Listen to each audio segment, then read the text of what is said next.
Seja bem-vindo a mais uma aula do curso de Java da Universidade XTI. Na aula passada você aprendeu como utilizar o fluxo de repetição for.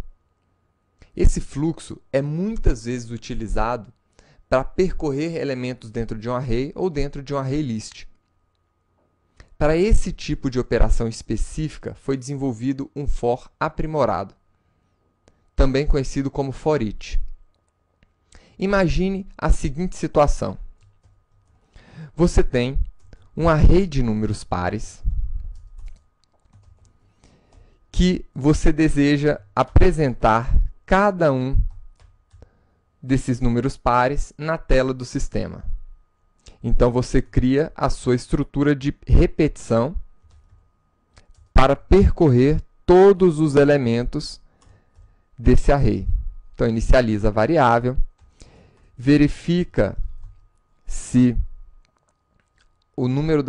se a sua variável é menor do que o número de elementos dentro do seu array e atualiza a sua variável.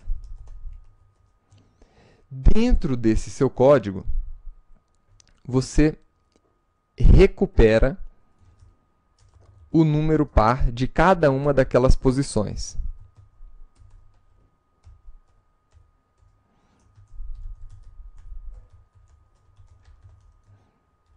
E, por fim, imprime esse número na tela. Esse exemplo de operação é muito comum de se encontrar em vários programas. Vamos ver aqui o resultado.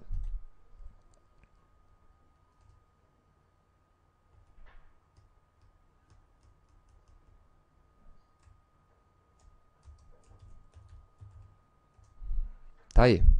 Imprimiu todos os elementos, né, do array na tela do sistema. Como é que funciona o for aprimorado? O for aprimorado, ele percorre todos os elementos dentro do seu array list ou dentro de um array.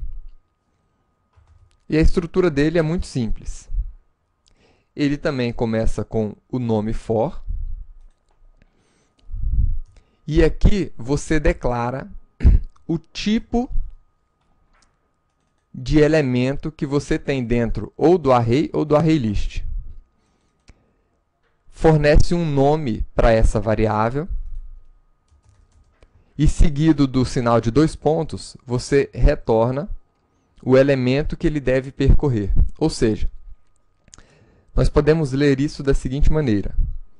Percorra cada elemento par do tipo int existente dentro de pares. E, por fim, você pode imprimir este mesmo elemento. Veja que essa instrução é muito mais enxuta do que essa.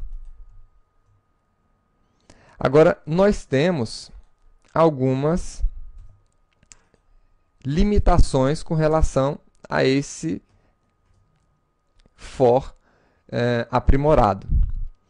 Por exemplo, aqui dentro nós não temos acesso àquela variável i que nós temos dentro do for tradicional.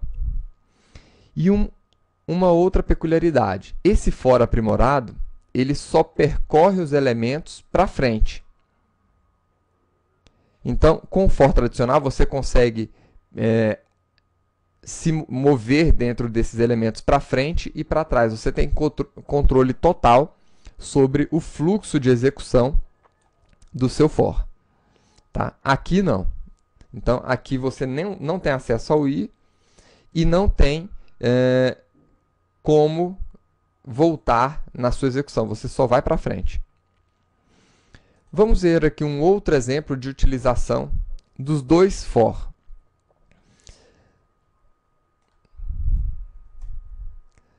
Imagine que você queira criar um array list e preencher esse array list com os números que você vai atualizar dentro do seu for. Então, vou criar aqui uma lista.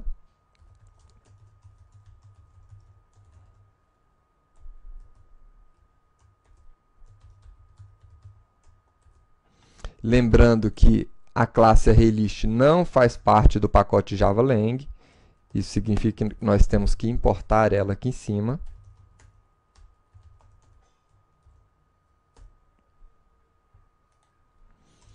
E agora que nós criamos a nossa lista, vamos preencher essa lista com o nosso for tradicional.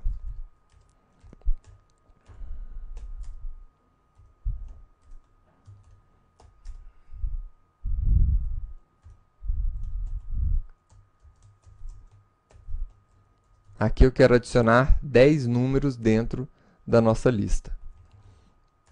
Então, utilizando o método add do ArrayList, eu adiciono esses números que estão sendo gerados aqui dentro do meu for. Agora, para apresentar esses números, eu posso utilizar um for aprimorado. Então, dentro do meu ArrayList, eu estou adicionando elementos do tipo integer.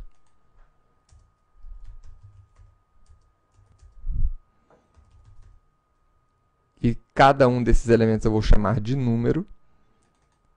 E aqui, em seguida, eu trago a minha listagem, né, ou o meu array.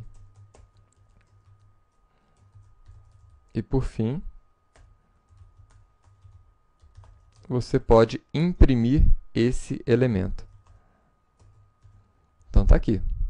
Vamos ver o resultado.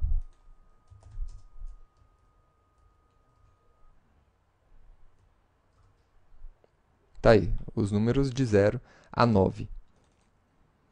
Tá? Então, nessa aula você viu como trabalhar com o for aprimorado e as principais diferenças entre ele e o for tradicional.